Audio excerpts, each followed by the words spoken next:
Alright, guys, what is up? It is Gnomes. I'm here in the game 3 of Drache versus Gutsa.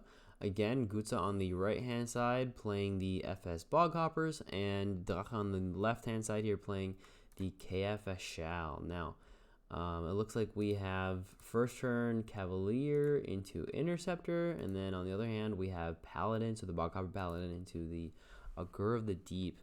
Again, like I was saying before in the last few games, very little range for Drache's battle group. He plays very many melee champions actually, but very few range champions. His main range champion being that support with boost, right? Probably the biggest support champion that Vashal have. Has boost, has camaraderie, has um, cleanse, as we saw last game. So a very efficient champion.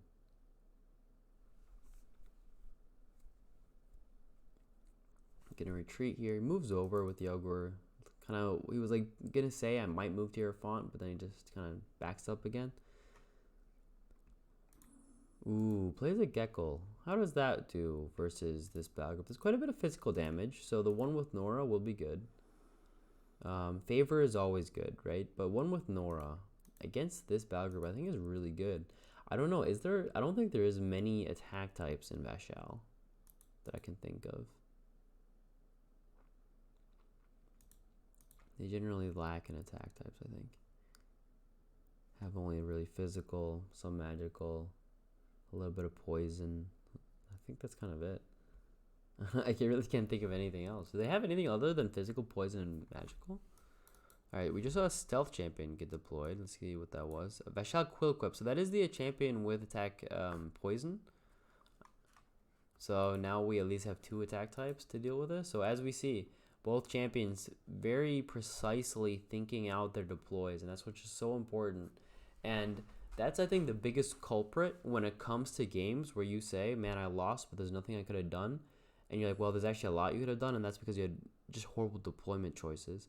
Where, bad players don't even know how bad they are and why they're losing, and that's because they're just deploying the coolest looking champion or champions that they know, hey, this champion always does well, right? But they have to also know who are they playing against, like battle group wise, what faction are they playing against, and all these other things. And in this case, you see fucking champion with one with Nora, you're like, hey, I better right away have something to either stall this champion for a turn or two. Is one deploy choice that you might want, right? Something that stalls a Gecko because he does do quite a bit of damage, or some cleanse, right? Or two, something within a different attack type. That being the most important thing is just something with a different attack type. Now, how are they going to initiate this fight? That's always one of the most interesting things about Pox Nora is how will the fight be initiated? And I think that if someone can ever master initiating fights, that's when you kind of start becoming the one of the best players in the game. It's one of those things that like efficient, good initiation is just so hard, where you don't just lose outright because you have to move forward and whatnot, but you have a good play. Here? Does Drache ever just move in and initiate on this paladin? No, right? Like that's a horrible idea. But then on the other hand, moving all the way over here to somehow get to this Augur won't work. Alright, there we see the Hunt Mastering. The Pygmy Hippo with that Declare Hunted onto the Interceptor. No, oh, there's Declare Hunted over here too.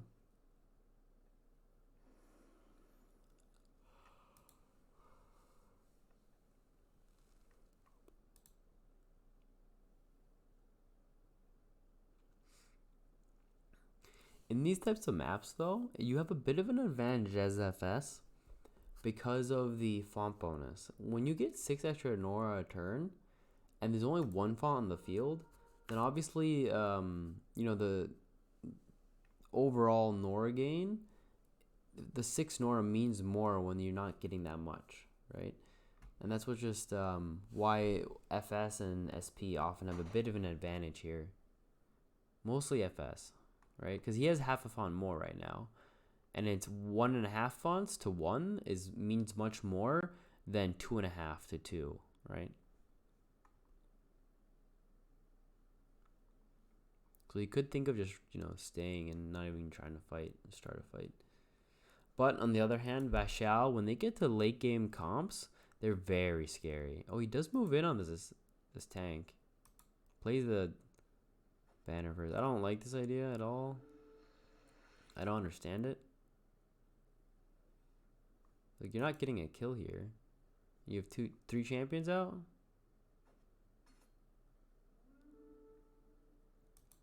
I mean, you can attack again. But he doesn't double tap. Does he have the kill ever? 16 damage? No, he's purified too. Yeah, first of all, he doesn't have the damage from eviscerated. Okay, with Dream Blossom. Alright, so with Dream Blossom, he is able to get a kill. But the Norglobe is safe. Or, sorry, is not safe. And we have Gekko here. Shatter Summons will help against the Pygmy Hippo in a small way. 2 spaces, yeah. Leap 3. So yeah, you can leap over here. Have him go over here. Charge. Attack. He can actually move in and attack as well. It will cause the Invoke to go off though. And then that will cleanse everything. So yeah, actually attacking him with all of his champions will cleanse the Gekko attack. And then he has to attack again. So he has to attack first with Gekko, attack with all the others, and then have his last attack be with Gekko again. To hopefully get another round of Nora Incarnate to go off. If he's lucky, if he has the damage to get through that. Oh no, but then he'll have the windshield anyway. Huh. Yeah. Wow, I think this, no matter what. Yeah, no matter what, the one with the Nora Incarnate won't really work on this interceptor. Like, he can also just not attack, and with all his other champions, that would work too. Yeah, exactly, and just retreat and deal some damage. Charge. Yeah, he wants the Norglobe still though. But now the dots will cause. Ooh, nice damage. Now the dots will cause the windshield to go off on these 3 champions. And now it's still 4 versus 3, right? He did have to play a relic last turn to get a kill. And like I said, FS on this map is pretty strong. Yeah, there's the cleanse though. Cleanses out the dots. Does he take? How much does he take actually? What? He actually only took 3 damage. He took 3 damage and then it was cleansed. Okay, that's pretty crazy. I don't know, that's how it works. But yeah, he took 3 damage and then he got to that half health threshold and then he cleansed the rest of the damage. And now they all have windshields, which means they can't be attacked for the next 2. I mean, they can't be attacked twice for the next 4 turns.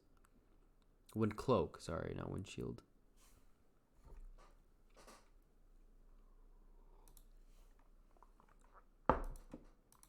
And now we have that poison damage I was talking about. Is he gonna go for Gekko? He has 18 damage on the interceptor. But it's only physical. Physical and poisonous. That's not enough. But moving in is a good idea now, right? When you have that windshield up. Oh, he's not. Okay. Not even going for the Gekko, it seems. Or Gekko. Gekko. Whatever, yo. Well, call him Gekko. Call him whatever I fucking feel like.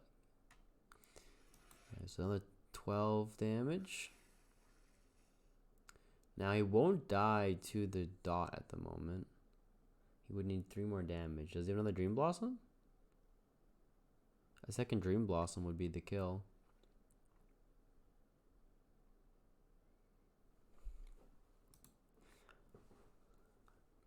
He doesn't have a deploy this turn. Maybe deploy next turn. Ooh, plays the Bond of Vashal on these three. That's pretty good because they all now have regen and tough, and he's not attacking him for the next few turns. So no matter what, they're regenning up 6 each, right? And well, actually, tough completely negates the Nora Incarnate. Now I think about it, huh? Yeah, Nora Incarnate does nothing now. That's funny. I mean, if you were to get it off, but it won't get it off anyway because of the Wind Cloak. But if you were, he would just completely negate it.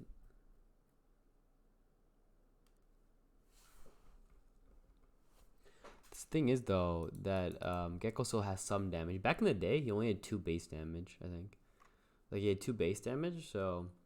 And all his damage came from the Nora Incarnate. But now he actually has, like, a 9 base. So he can deal some normal damage.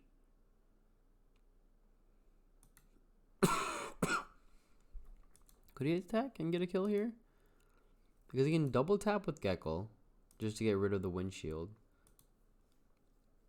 Then he has the crushing charge to get into space. I think he actually has the kill here.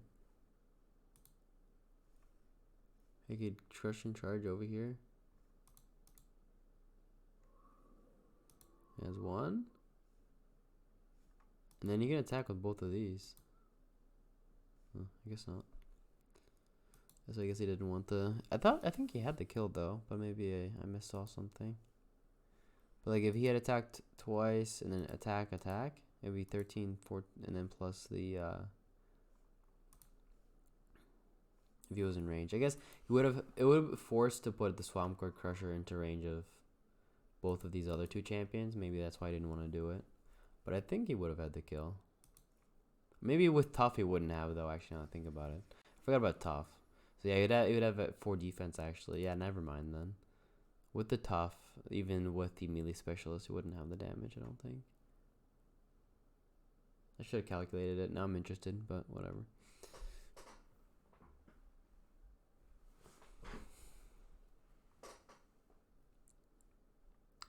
Alright, so the windshield was gone next turn. Not on these 2, they still are the wind cloak again, sorry. These 2 will still have it for the next turn, but he won't. So he has to be a bit more afraid. He can just go for the Augur though at this point, maybe. I don't know, he's gonna go for the Crusher?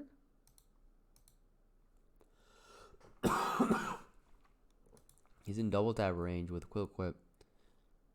And that means he'll get through the defense because of Strike. He can possibly get this kill on him. Or just kill him. Because he'll have the Zeal damage as well as the Warcry.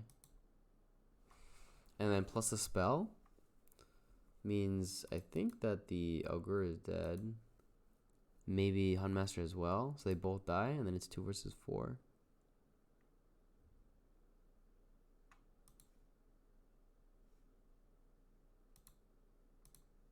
Yeah, should be a double kill, right? Because his damage is so high. He's at 20. He just double taps this now. Yeah, he just one shots him because of the hunted. Declare hunted. Or is he just not gonna play a spell and deploy instead? He should have enough to deploy though, then, right? He does. There you go. Plays the Vashal Enchanter, which gives Awestruck over, and he's still at 9 damage though because of the melee specialist and whatnot. Puts the shield on the Cavalier, and again they still have tough, so this incarnate thing just kind of won't work.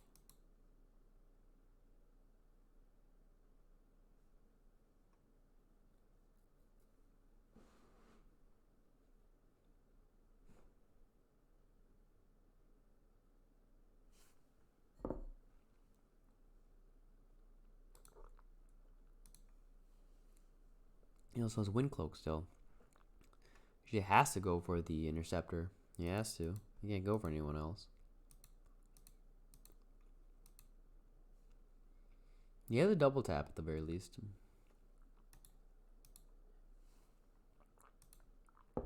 Should be a kill, right? Let's see. He's -1, -4 though with a tough. He's doing 8.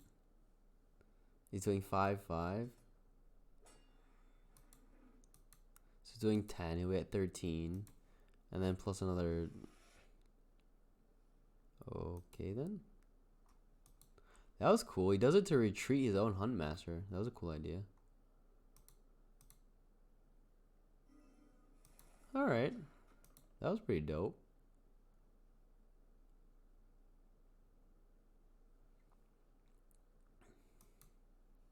By doing it this way, he deals a bit of damage to the Interceptor, but he also just, yeah. He used magical. These are, I think, all the attack types that Vashal have. But the tough is gonna help. But he goes right past it by going for the Dreamer instead. Pretty smart. And how long is he gonna be Grand Entrance? 3 turns, okay.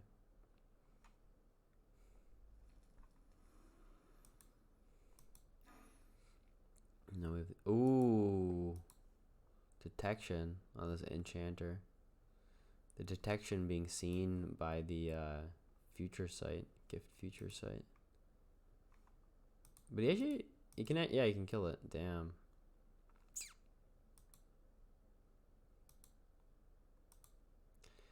It wouldn't matter on the Cavalier because of Unstoppable, but would still matter on these other ones. I mean, the Dreamer is dead next turn no matter what from the dots, so it's only the keeping this Quill Quip alive, really.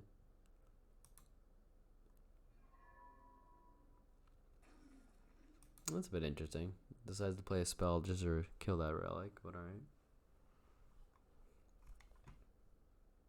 Alright.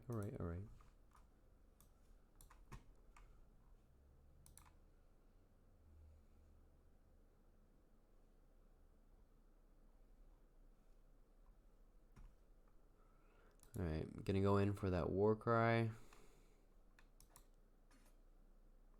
I can still hit with him too, or at least, no, he's dead anyway next turn. You can hit once and then run away. 20 damage if he wants.